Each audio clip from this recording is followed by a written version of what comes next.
Mucho gusto. Bonjour, je m'appelle Eilish. Ni hao, worship Rebecca. We met with Virginia, who is the president of the Friends of Hamilton Gardens, at the beginning of August to talk about diversifying their membership. They said that their youngest member was 61 years of age.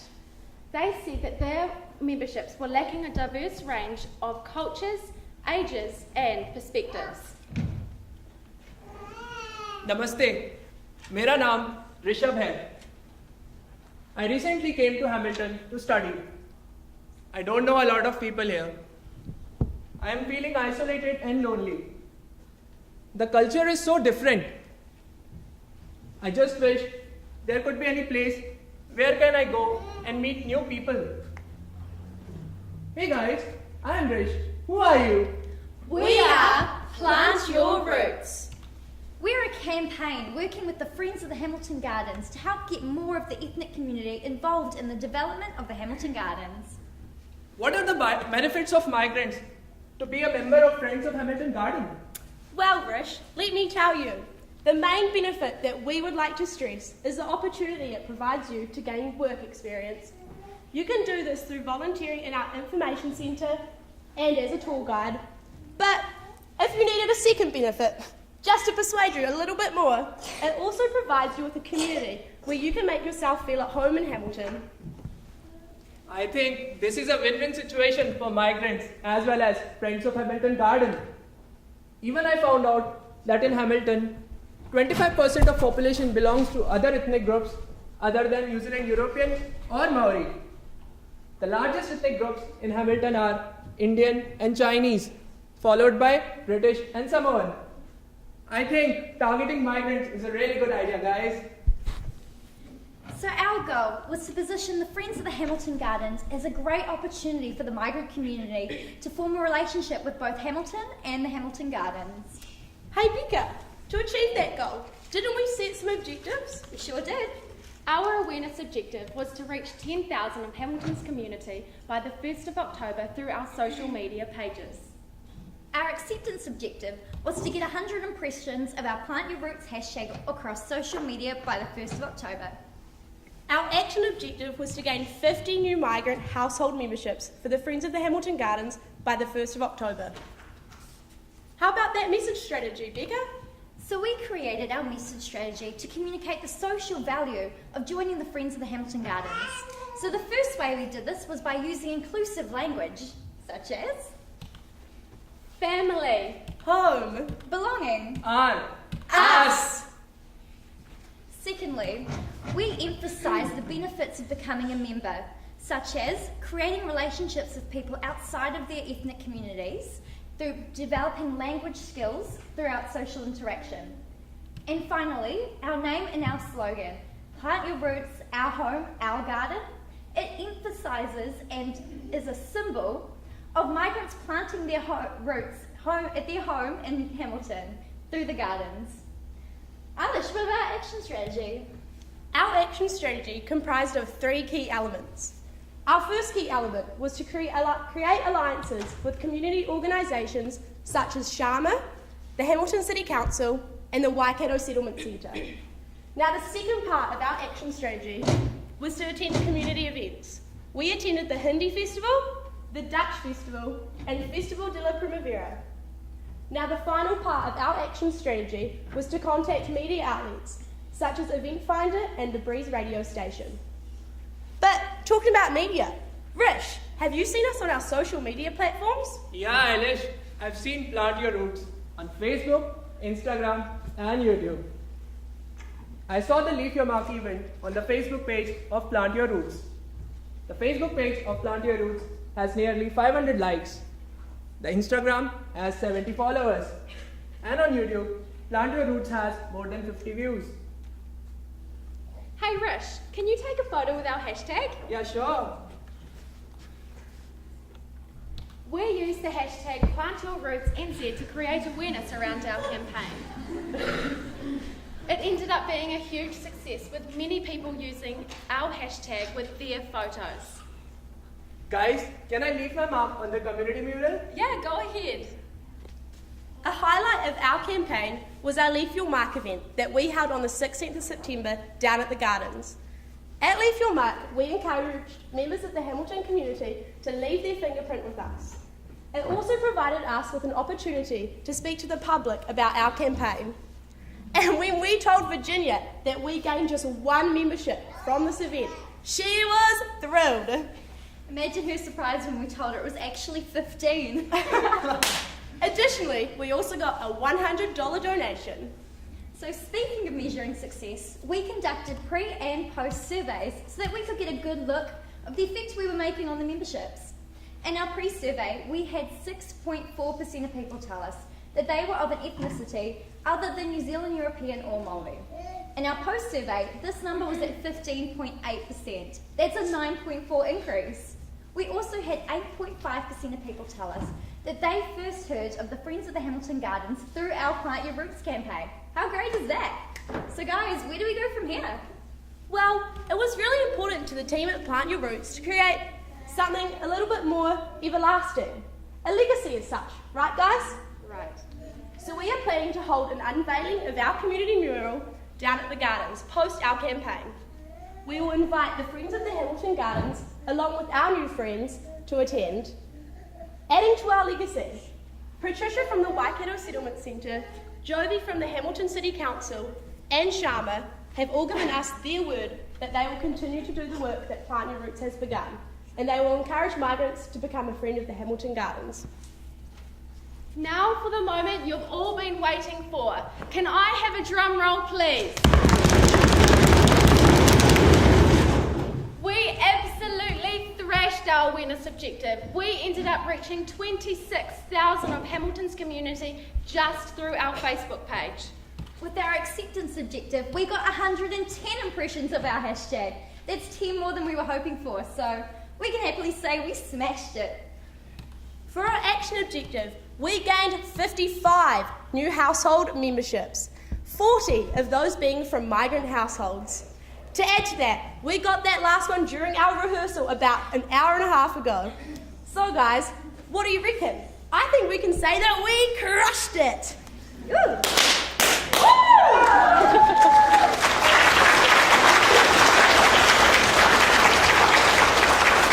Guys, I have just signed up. Yay! Awesome. You with 40 other migrants have now signed up to be members of the Friends of Hamilton Gardens.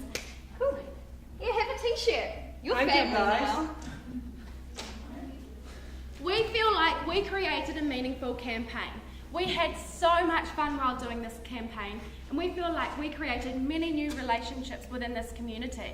We'd also like to congratulate the other teams for all their hard work and dedication they put into their campaigns as well. I agree, Bri. I think we have created something meaningful with Plant Your Roots, and our team can be so proud of what we've achieved. Hey, Virginia! Yay! We heard what you said, right? And we delivered. I would also like to take a moment to thank our sponsors. Without them, our event Leaf Your Mark would not have been possible. So, Plant your roots and become a friend of the Hamilton Gardens.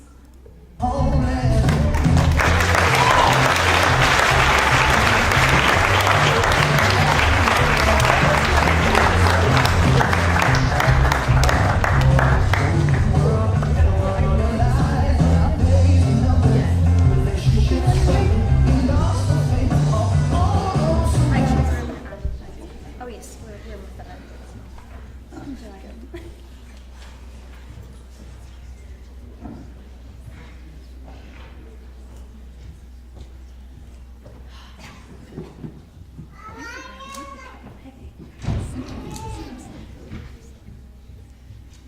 Thanks very much for a very impressive presentation. I'm going to make a comment, I'm not going to ask you a question. And the comment was that I'm no longer on council, but I was on council for 12 years. And over the years, we've had quite a bit to do with the Hamilton Gardens. I don't think ever have we looked at targeting the migrant community the way in which you have. So congratulations on that. And that alone from your pitch is going to be good advice to for the Friends of the Garden, so well done. Thank you. Thank you. Hello, well done. I know how hard this is, so I'm like super proud of you guys, and I know I've put a lot in before, so I was actually struggling to come up with questions, because you kind of covered everything really well. But I did have a question. In your report, you kind of justified your use of Facebook, but you've also mentioned you've used YouTube and YouTube and Instagram as well. So I wanted to know, like, how many migrant users did you research that, and kind of how many views did you get on those kind of platforms? So we used YouTube kind of as a byproduct of wanting to put video content on Facebook. We found it was easier to do it through YouTube. So we kind of just did that in addition to our Facebook activity. And then on Instagram we thought, we didn't research exact numbers on migrant community members using those platforms, but we figured when we decided we were going to do photos with the hashtags, we thought Instagram was the best way to do it because that's where people are posting photos more often than Facebook. We also found that YouTube was actually good for our target audience because we could put subtitles onto that. Awesome. That's really good for inclusivity. Cool. Well done, guys. That was a phenomenal presentation. I was very impressed with your report as well. One of the things I was particularly impressed about, echoing a bit of what Gordon was saying, is that you chose to target migrants. Being a migrant myself, but also having run campaigns in the city, the migrant population tends to be the hardest to get through to, and especially because migrants aren't all alike. They all have different backgrounds, they all speak different languages, and I think you successfully found a point at which all migrant groups, or many migrant groups, share something in common, and that comes back to what you were saying about actually there's that issue of loneliness, of needing work experience, and I think you found a way to tee that up really nicely with something that Hamilton was looking for. So well done on doing that. I also struggled to find questions simply because I thought you guys did a wonderful job. So I'm going to ask though, a question around, I guess, your social media strategy. It was really good that you had your spread of social mediums. I wanted to ask about your hashtag uptake. So your hashtag was used quite a bit in your video, and you used it in paper form, and you used it when you were posting online. But did you see other people start to use your hashtag during the campaign? If so, what do you think worked? And if not, what do you think you might do next time? I guess, yeah, so we, with the hashtag, we did end up using that on our Instagram quite a lot and our Facebook, and we tried to get people to use the hashtag and tell us their story and what they did when they came to New Zealand, and I guess tell them their story. And I guess the one thing I think that we would probably change next time is that it's really hard to get people's personal stories because it is quite personal to them. So I think maybe next time that is something that we would change. Yeah.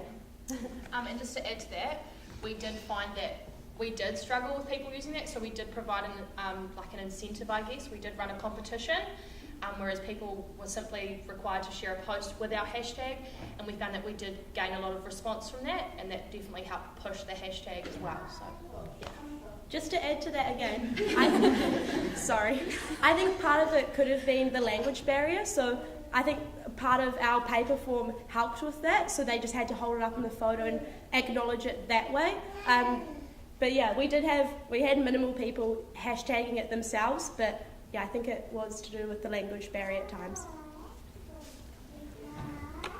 Fantastic presentation, and I think that the work that you've done is actually sustainable in the long term too, so it's great that you've done a campaign that actually doesn't finish when you speak out of it. I actually had a question about, I know you use the online channels, but I wondered from your perspective if you found that your alliances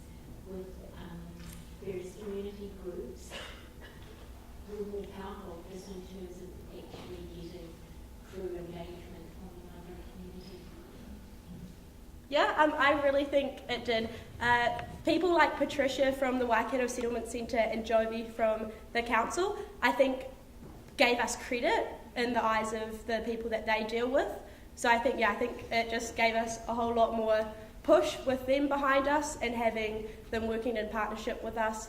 It also, Patricia ended up inviting us to the Festival de la Primavera to have a stall after meeting with her, because she's passionate about what she's doing and what we're doing, and she can see it working together.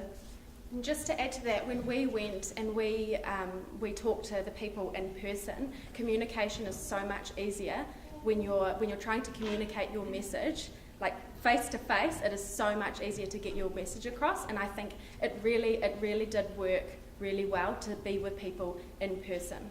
I think because there was just no language barrier, I guess. And to just add to that again, when we talked to people in person, we really got to engage with them and hear their stories as well, and so that kind of fueled our mission, I guess, in a way. So it kind of reaffirmed what we were doing and why we were doing it, and kind of gave us encouragement. Yeah. So, yeah. A follow-up question on that then.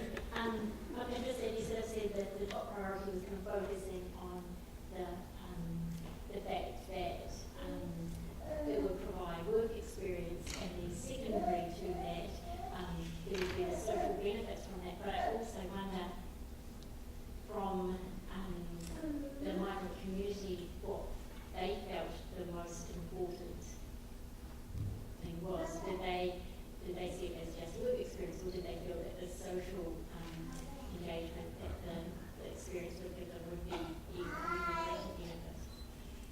I think the most important thing was getting involved with people, because migrant community feels that by doing these all kind of volunteer work or being involved with other community groups, so they get more they got to know more people and they feel good.